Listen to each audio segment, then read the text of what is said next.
Pratiquemos isso, ouvindo a palavra do Senhor, na crença de que o Espírito Santo aqui fala conosco. Abra sua Bíblia em Gênesis 7.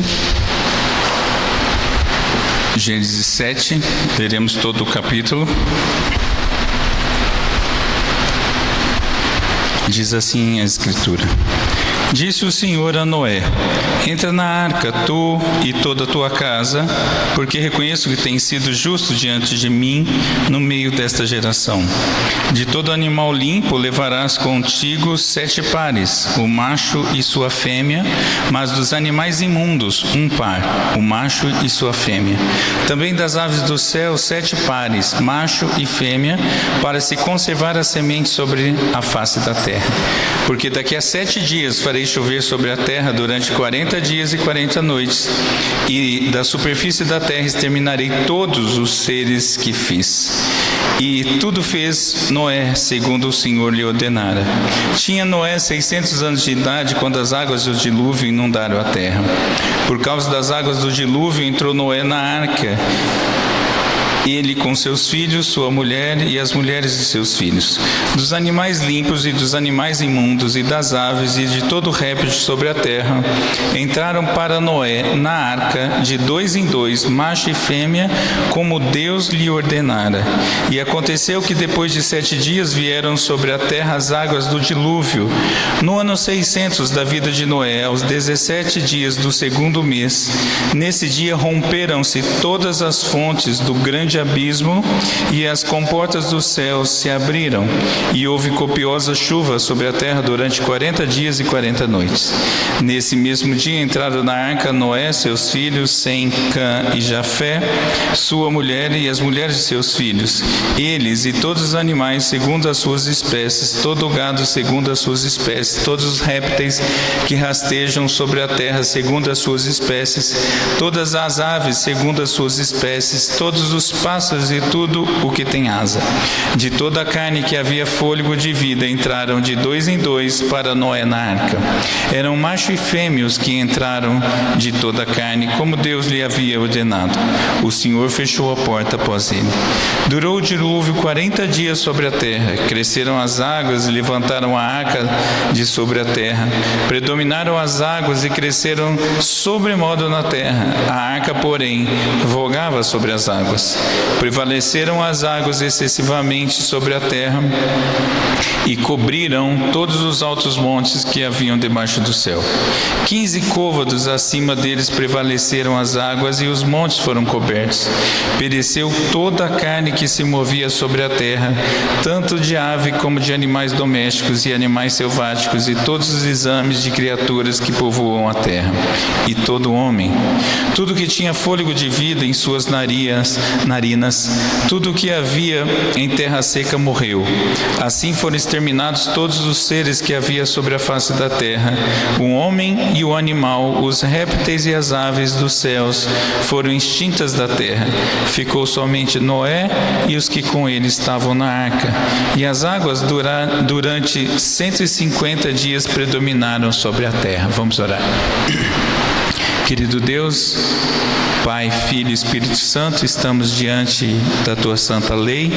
Suplicamos, ó Deus, que pela ação do Teu Santo Espírito nós possamos compreender a Tua Palavra e entender a Tua vontade para nós, o Teu povo. Tem misericórdia de nós, ó Senhor, fala conosco. É o que te pedimos em nome de Jesus. Amém. Hoje nós vamos ver o início da história do dilúvio, com Noé e sua arca. História que as crianças, as que têm o privilégio de nascer num lar cristão, ouvem desde pequenininha. Porém, eu vou contar essa história de uma forma que não é muito comum nos livros infantis, não é? Nós vamos ver 3 partes: o embarque na arca, o relato do dilúvio e a razão do dilúvio, desse texto que é sobremodo importante para as nossas vidas. Mas em primeiro lugar, meus irmãos, o embarque na arca. que vai até o versículo 16. Nós vamos passar por eles, eu vou passar contando essa história e observando os detalhes, e ao final a gente vê algumas aplicações para a nossa vida. O primeiro detalhe de todos, meus irmãos, é que é Deus que ordena entrar na arca. Deus havia dado a ordem para Noé muitos anos atrás para que ele fizesse isso, dado toda a instrução, mas agora o Senhor dá a ordem derradeira para que eles entrem então na arca. E Deus é então quem faz esse chamado para que eles entrem na arca, e obviamente fica uma situação aqui para nossa mente, para refletirmos. Enquanto eles entram na arca, ao mesmo tempo eles deixam esse mundo caído, esse mundo para trás. Há uma ideia, há um simbolismo aqui muito forte nessa simples passagem, né? O convite da salvação de Deus vem do Senhor fatalmente e necessariamente, e isso significa que se deixe para trás o mundo caído. Mas quem vai entrar na arca?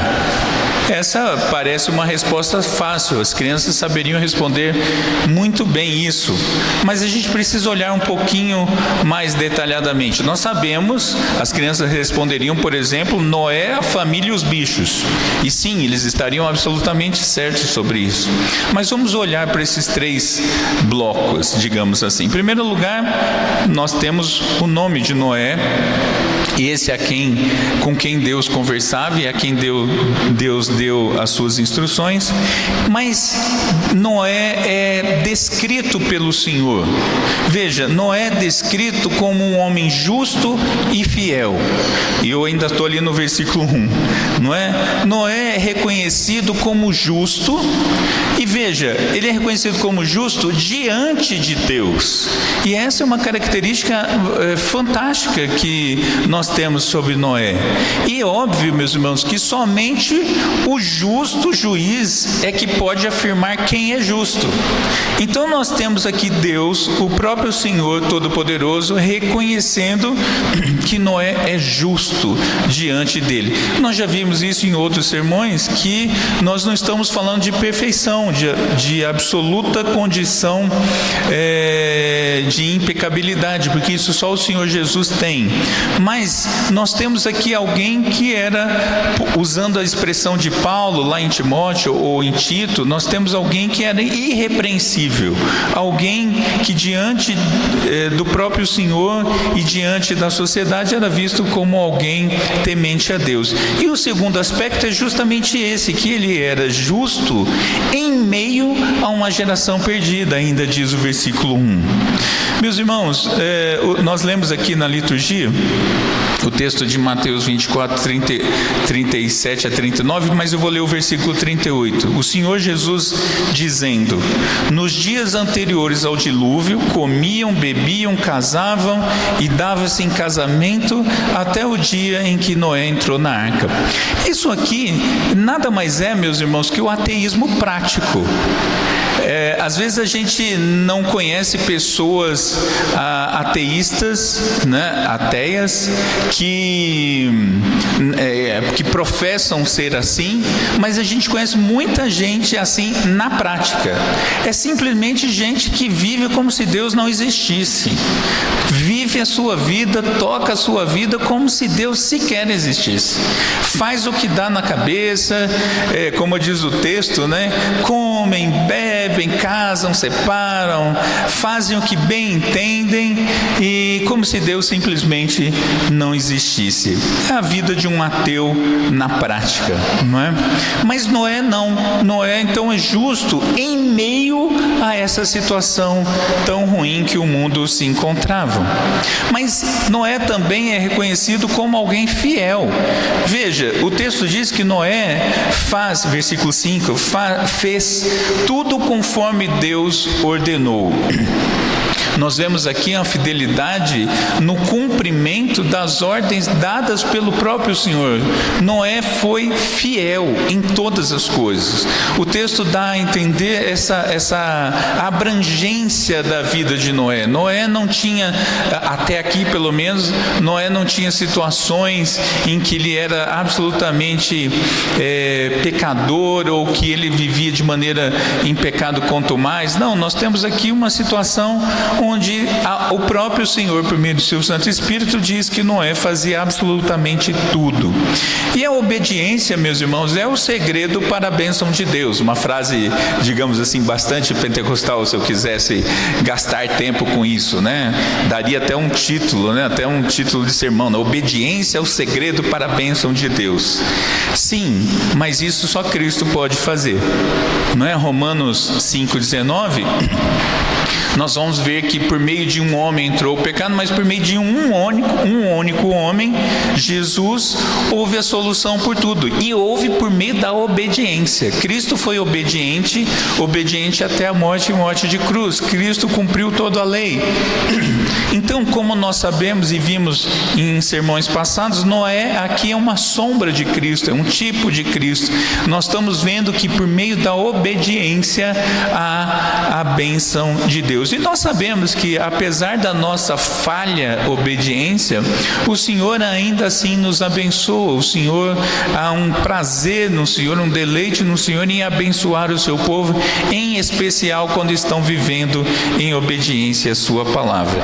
E nós sabemos que essas duas características só são possíveis porque Noé era um homem de fé. O texto aqui não diz isso, embora a gente possa perceber na prática, mas o autor de Hebreus vai citar Noé na galeria da fé. Por exemplo, Hebreus 11:7 diz: pela fé Noé, devidamente instruído a respeito dos acontecimentos que ainda não se viam. Veja, Noé ouviu a instrução de Deus sobre tudo o que ia acontecer no futuro e segue sendo fiel. E o texto continua dizendo: e sendo temente a Deus, construiu uma arca para a salvação de sua família. Assim ele condenou o mundo e se tornou herdeiro da justiça que vem da fé. Então veja, meus irmãos, Noé já praticava o que a Bíblia depois vai nos instruir, que o justo viverá pela fé. Abacuque vai dizer isso, Paulo depois vai repetir isso, Lutero, segundo a história, tem a sua grande entre aspas, conversão ou conhecimento de Deus justamente a partir da ideia de que o justo vive pela fé. E nós temos aqui na prática um homem que vivia pela fé. Mas ainda sobre Noé, no versículo 6, nós temos uma informação de que ele tinha 600 anos de idade quando as águas do dilúvio começaram. O que impressiona aqui, eu trago apenas um aspecto e apenas uma impressão de fato, é que, digamos assim, que naquela época a carteirinha para estacionar em vaga especial, né, que hoje em dia acho que 60 ou 65, eu não tenho certeza, naquela época era um pouquinho mais adiantado, né? Noé tinha 600 anos, não é? E seguia servindo ao Senhor com fidelidade. Isso me chamou muita atenção, meus irmãos, porque não tem desculpa para nós. Eu já falei isso em outro sermão passado, no texto de Lucas. Não tem idade para servir ao Senhor, ou principalmente não tem idade para parar de servir ao Senhor, não é? E aqui o idoso Noé vivia essa fidelidade, vivia servindo ao Senhor. E nós, todos os crentes, mais detalhadamente aos idosos, e idosos avançados em idade, né? Estou falando da turma da casa aí dos 80 para frente, né? Tem muito a aprender com esse exemplo de Noé, né? Uma vez eu ouvi, há muitos anos atrás, ainda em Cuiabá, uma uma senhora já de bastante idade, e o pastor conversando com ela sobre estar mais ativa na vida da igreja e tal, e ela falou assim: não, pastor, eu já estou aposentada, já faz tempo, já estou com bastante idade, isso é coisa para os jovens. Aquilo marcou muito, eu ainda era novo na fé, aquilo marcou muito a minha memória, não é? E hoje, se eu a conhecesse, se eu soubesse dessa informação naquela época, eu tinha ajudado essa irmã a falar: minha irmã, ainda tem muita coisa para fazer, vamos lá, né? Ânimo, porque Noé estava firme e forte com 600 anos, não é? Mas, como eu disse, é apenas uma impressão. Mas, em segundo lugar, nós temos a família de Noé entrando na arca. Versículos 1, 7, 13, não é? Noé e toda a sua casa entra na arca. Noé, sua esposa, seus 3 filhos e as suas 3 noras. 8 pessoas em 4 pares, macho e fêmea, ou podemos dizer varão e varoa, deixam o mundo perdido para entrar na arca da salvação. E um dos meus grandes consultores de perguntas que eu ainda não tinha feito, meu irmão Ebenezer, tinha falado: mas só tinha 8 descendentes aqui, era só isso mesmo? E sim, é isso mesmo, só tinha 8 pessoas. Em 600 anos, por alguma razão, Noé não tinha mais filhos, e seus filhos também não tinham filhos, e nós vamos ver que a descendência de Noé a partir dos seus filhos vai acontecer justamente a partir do dilúvio, a partir da nova terra, não é? Na nova configuração, ou no renovo da terra, agora seus filhos vão se multiplicar. Mas o fato aqui, meus irmãos, é que os familiares de Noé se beneficiaram por conta da sua justiça, por conta de um único homem. Outras pessoas se beneficiam da graça de Deus. Obviamente, esse é mais um texto que aponta para Cristo, porque a aliança que Deus faz com Noé alcança toda a sua casa, alcança toda a sua geração e geração da sua geração. E nós estamos vendo aqui então o cumprimento da promessa do Senhor lá no Éden ainda. Mas entra também na arca todo tipo de animal, os terrestres e as aves, em pares, macho e fêmea. O texto vai repetindo isso. Os terrestres, porque lembra-se, na criação, o Senhor, na sua descrição de reinos e reis, os animais aquáticos dominam as águas, os animais que têm asas dominam os céus, por isso eles não são chamados de terrestres, não é? Mas os terrestres são divididos em 2 grupos, os limpos e os imundos, ou os puros e os impuros. Os limpos entram em 7 pares, os imundos entram em 1 par, e as aves entram em 7 pares. É curioso que essa descrição, você vai achá-la muito detalhadamente lá em Levítico 11, de 1 a 31, ou Deuteronômio 14, de 3 a 20, que detalha quais são os animais limpos e os impuros. Provavelmente, e é muito fácil de entender isso, Noé recebeu essa informação diretamente de Deus sobre essa distinção, porém, isso não ficou registrado aqui. O Senhor depois, lá em Levítico, quando a lógica cerimonial vem a ser registrada, essa informação vai vir. Mas o fato é que aqui nós temos os impuros entrando 1 par apenas, e os outros entrando 7 pares. Por quê? Bom, em primeiro lugar, como o texto diz, pela própria perpetuação das espécies, para que elas possam se multiplicar, mas isso não é justificativo, porque 1 par já seria suficiente para dar sequência. Mas nos textos posteriores, nos sermões seguintes, nós vamos ver isso mais detalhadamente, nós vamos ver que é para fins sacrificiais e para fins de alimento, ou seja, Deus está provendo recursos para a adoração a Ele mesmo, que vai acontecer logo que eles saírem da arca, vai haver um momento de adoração, e para a subsistência do seu próprio povo. E isso, meus irmãos, é a visível bondade de Deus para com seu povo, que nunca deixa faltar nada. Eu estava lendo esse texto e eu espero que os irmãos assim sejam também, fui muito impactado pelo cuidado de Deus em meio a esse texto tão, às vezes, ou muito infantilizado ou muito desconsiderada, mas o fato, meus irmãos, que os detalhes aqui vão mostrando como Deus cuida do seu povo. E os animais, a gente sabe, também se beneficiaram da justiça de Noé. Romanos 8 vai falar disso, não é? Que toda a criação a um só tempo geme e suporta as angústias até agora, diz o texto de Romanos. Ou seja, a natureza que paga a conta ainda por conta do nosso pai Adão, ainda até hoje continua gemendo, esperando pela redenção. E os animais, diz o texto, entraram para Noé na arca. Eu fiquei pensando sobre essa frase e estudando sobre ela, e por que os bichos entraram tão fácil, meus irmãos? Lembram-se que Deus levou os bichos para Adão dar o nome, inclusive os animais selváticos, todos passaram diante de Adão.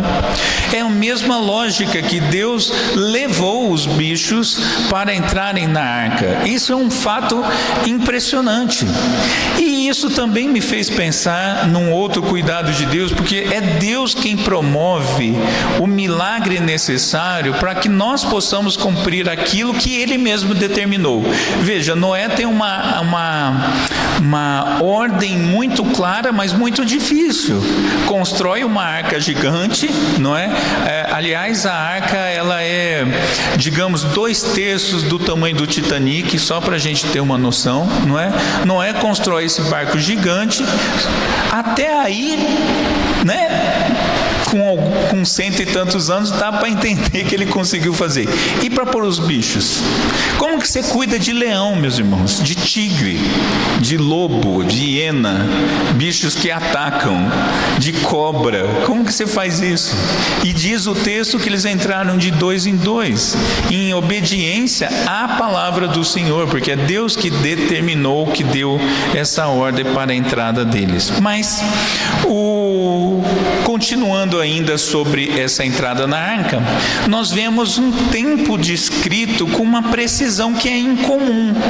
Aqui é uma descrição de tempo, de um registro que não é comum nos escritos populares. Veja, essa descrição, você vai achá-la, por exemplo, nos registros dos reis nos palácios.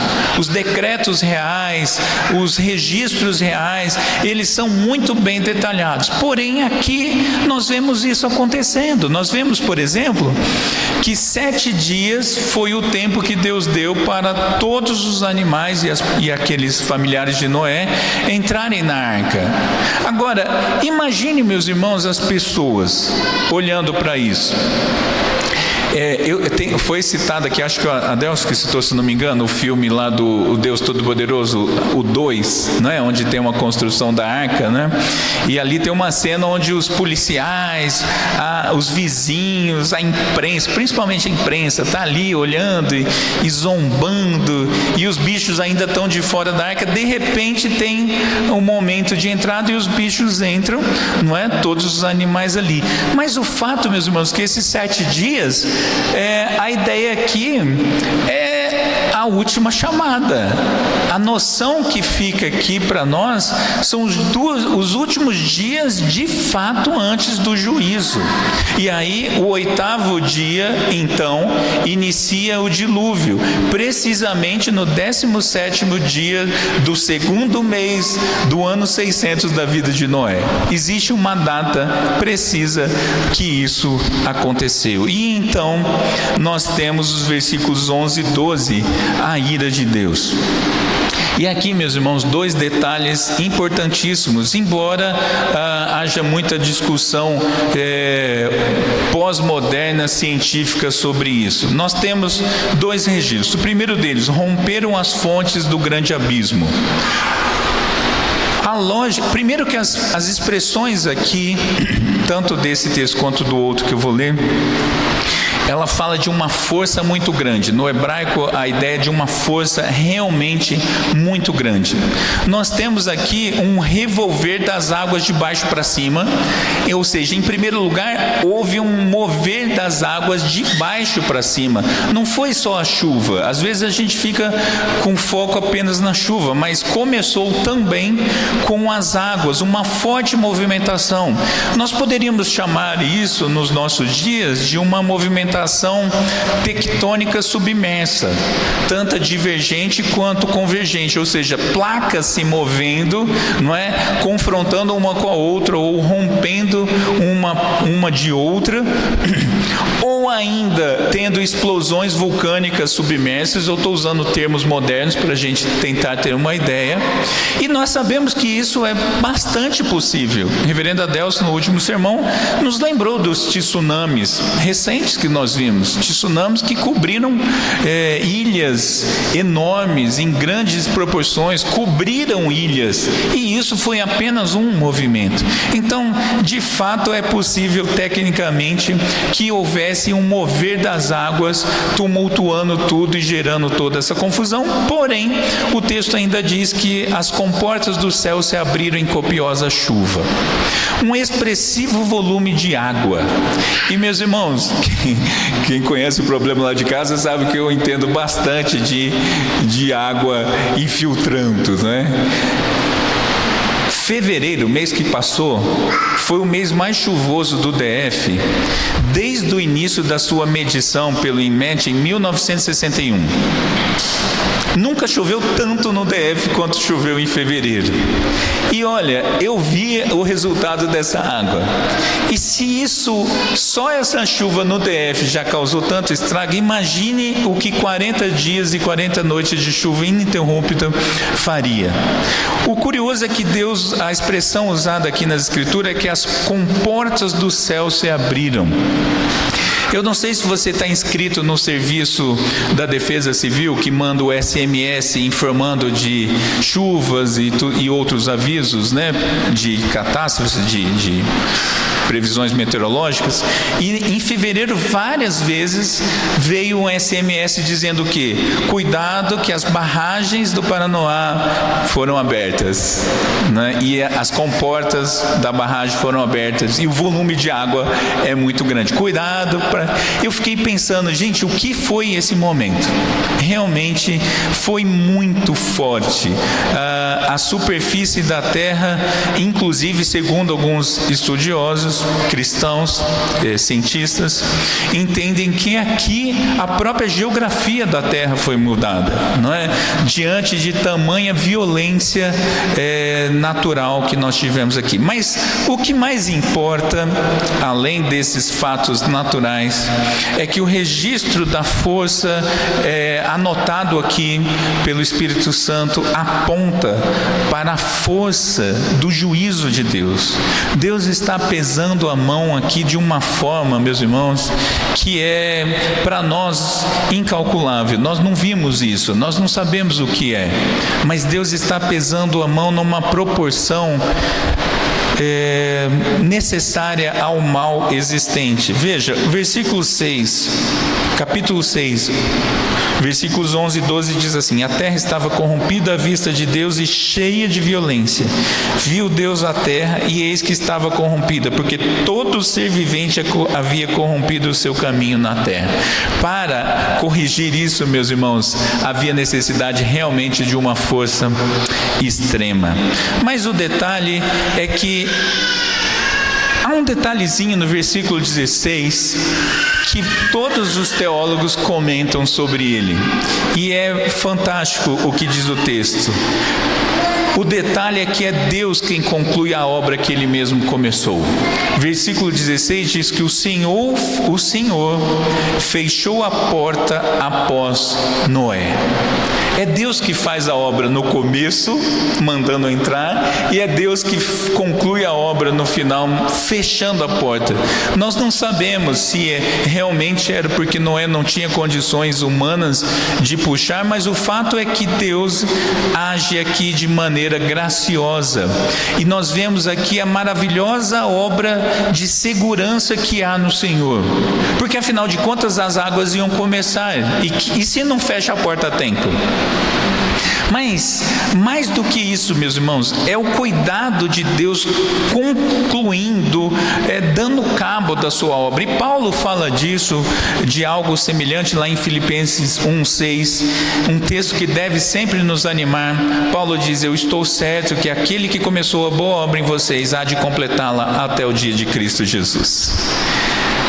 Deus tinha que fazer isso, Deus tinha que fechar, Deus tinha que concluir essa obra, porque agora vem o juízo de Deus. E aí nós entramos no relato do dilúvio, versículos 17 a 24.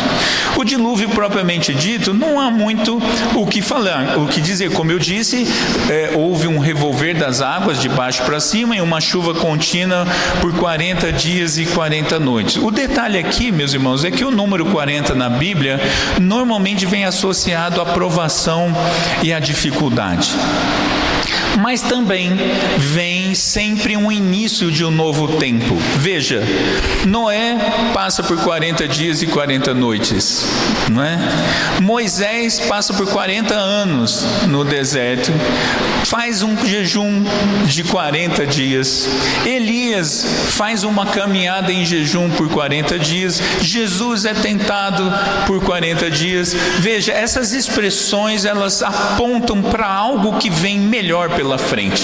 Sem sombra de dúvida, uma dificuldade muito grande, mas em seguida a bonança de Deus. E a extensão do dilúvio, como eu disse, ela tinha que cobrir todo o mal que existia sobre a face da terra. E a ideia que o versículo 19 e 20 vai nos dizer é que esse dilúvio cobriu toda a terra. A expressão é sobre toda a terra. Há uma discussão na ciência se esse dilúvio foi universal, se ele cobriu todo o planeta Terra, ou se ele foi local. Alguns acham que Noé tinha uma visão limitada de mundo, então ficou nos rios ali da região e matou as pessoas dali mesmo, só da onde Noé conhecia. Mas, meus irmãos, o texto diz que os altos montes foram cobertos em 15 côvados acima. 15 côvados dá 6,6 metros, aproximadamente 7 metros. 7 metros de água acima do maior monte. Eu não sei se você conhece Chapada dos Guimarães, no Mato Grosso, no centro-oeste. Fica a 67 quilômetros de Cuiabá, a 900 metros acima do nível do mar. Chapada dos Guimarães é o centro geográfico da América do Sul. O que é isso? Você pega o Pacífico, pega o Atlântico, divide no meio, ali é o centro geográfico. Chapada dos Guimarães é o centro geográfico. Meus irmãos, as montanhas lá, que são lindas, que são maravilhosas, você encontra areia de praia. Quando eu me mudei para Cuiabá, eu morei lá 10 anos, e eu fui a primeira vez, e eu não era crente, aquilo me impressionava tanto, porque eu pensei, como chegou a areia do mar aqui, no meio do centro-oeste, a 900 metros, quase 1 quilômetro acima do nível do mar? Para mim, hoje é muito fácil entender que o dilúvio foi universal. Mas ainda tem um outro detalhe, que nós precisamos entender que Deus está refazendo a sua obra. Como começa Gênesis 1, versículo 2? Havia água sobre todo o firmamento. O Senhor está refazendo a obra, e novamente água sobre todo o firmamento, sobre toda a terra, e Deus então vai refazer essa obra. E diz o versículo 24, que essas águas permaneceram por 150 dias, 5 meses, meus irmãos, 5 meses a terra coberta por água. A minha filha, que é outra também do grupo do Ebenezer, fez uma pergunta que eu acho importante, continuem fazendo essas perguntas para mim.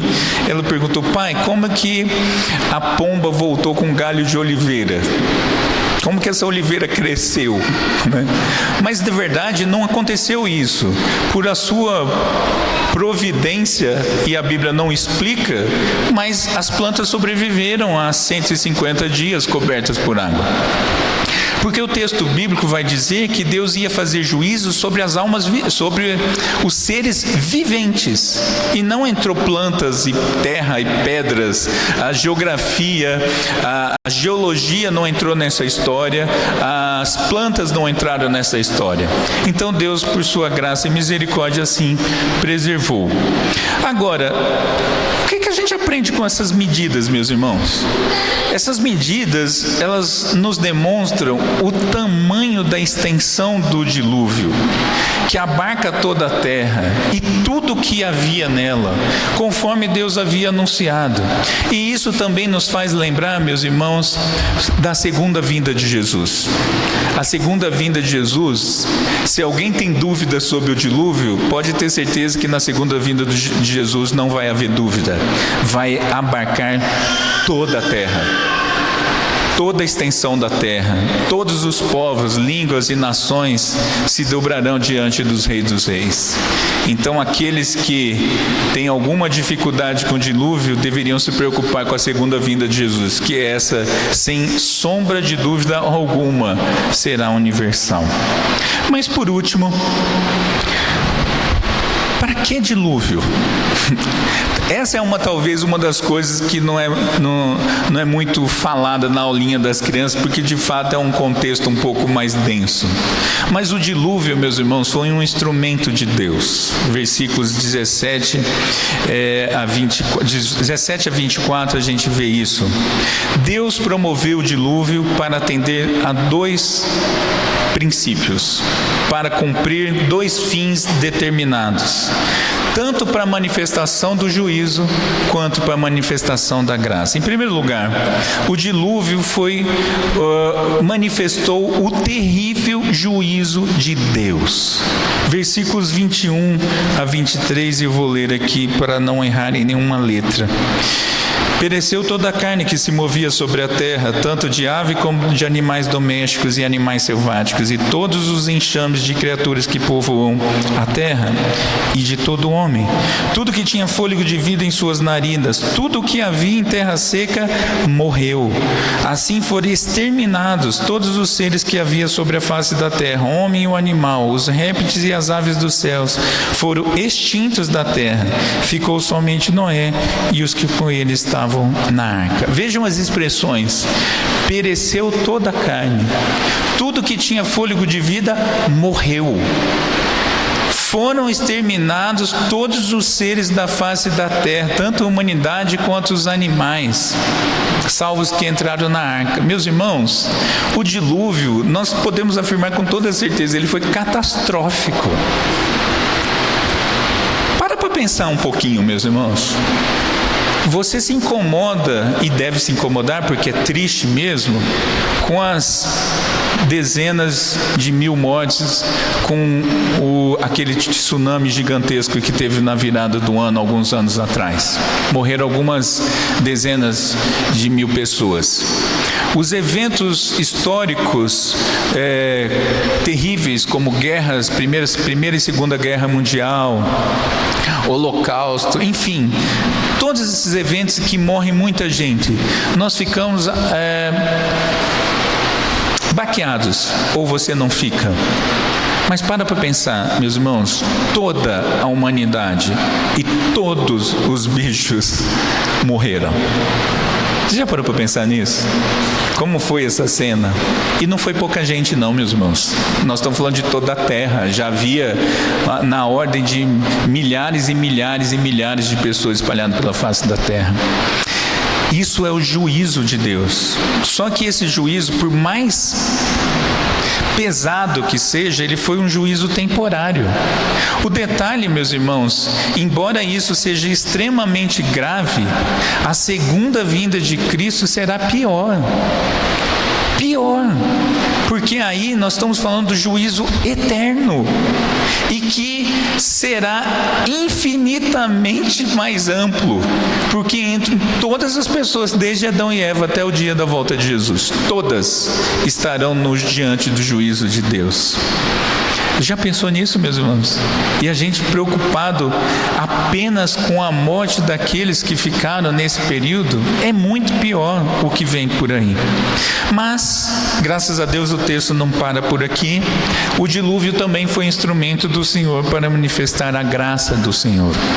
Versículo 18 diz assim: predominaram as águas e cresceram sobremodo na terra. A arca, porém, vogava sobre as águas. Assim como Deus usou a água para exercer o juízo, Ele também deu recurso para a salvação de Noé, sua família e a continuidade das espécies, tanto humanas quanto animais. Assim, nós vemos a graça de Deus agindo. Enquanto o dilúvio foi manifestação do juízo de Deus, a arca foi a demonstração da sua graça. O Heineken, um comentarista, ele lembra que o dilúvio desfigurou a criação encabeçada por Adão e purifica a terra por meio da recriação, agora encabeçada por Noé. Deus está fazendo essa obra de recomeço. Noé, sua família e os bichos da arca viverão numa nova terra depurada pelo Senhor. É o mesmo instrumento, meus irmãos, o mesmo elemento. O dilúvio abarca com tudo, porém, no meio do dilúvio, Deus provê a solução. Noé foi salvo através das águas, como diz Pedro em sua primeira carta, capítulo 3, versículo 20. Ou seja, o mesmo elemento de graça para o remanescente fiel foi o juízo para os incrédulos. A palavra de Deus, meus irmãos, continua sendo o principal instrumento da graça e do juízo. É o mesmo elemento. Ai dos que não dão ouvidos à palavra de Deus, mas bem-aventurados são aqueles que por meio da palavra de Deus conhecem o Salvador Jesus. E eu concluo com duas aplicações.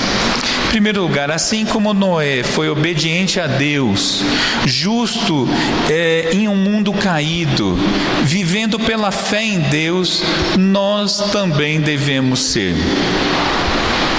Isso não é um discurso apenas de ética cristã, meus irmãos.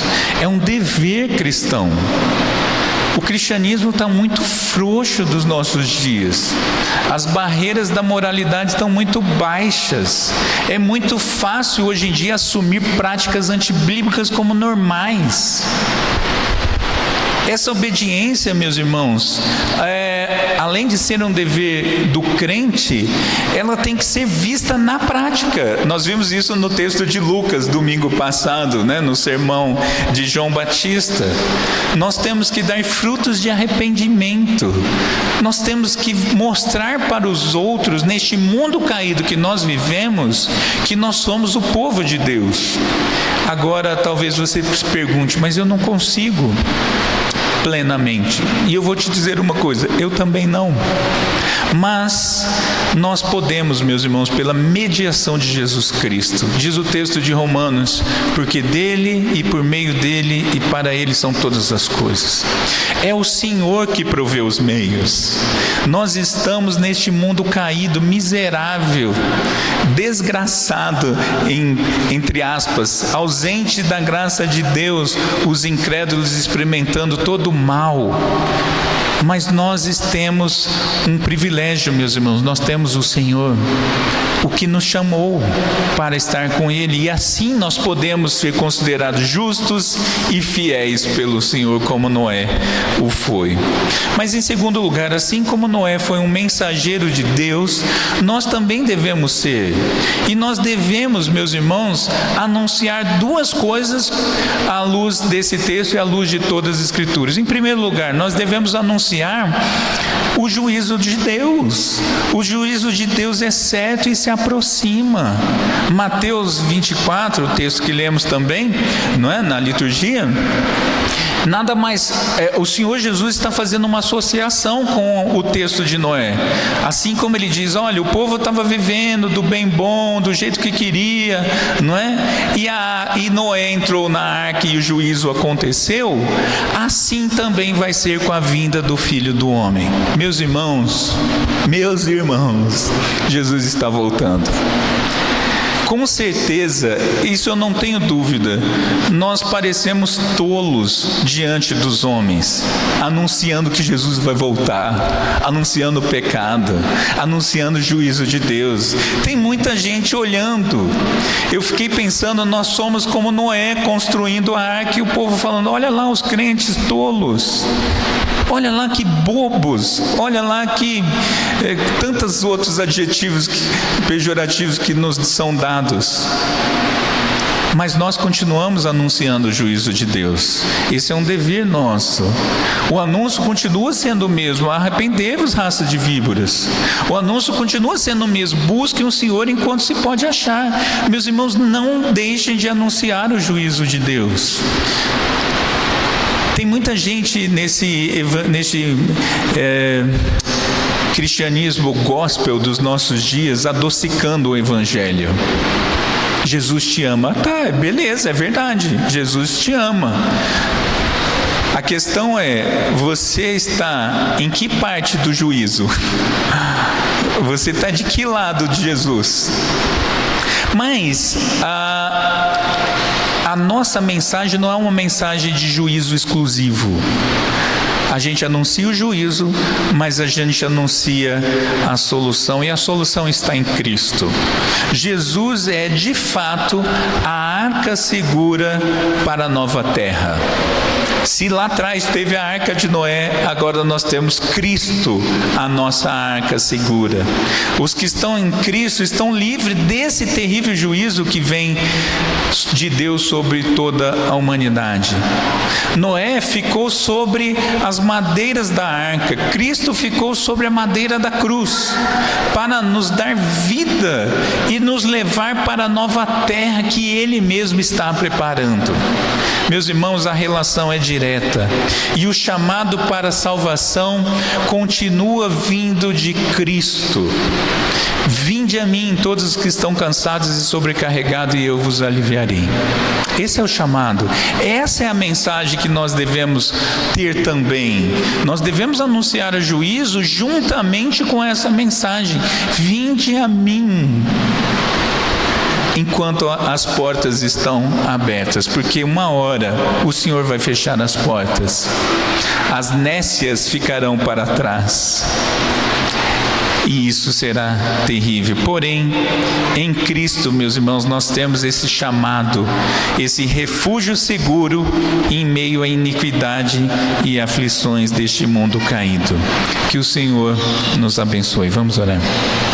Querido Deus, Pai, Filho e Espírito Santo, nós estamos diante dessa história antiga, tão importante para as nossas vidas ainda hoje.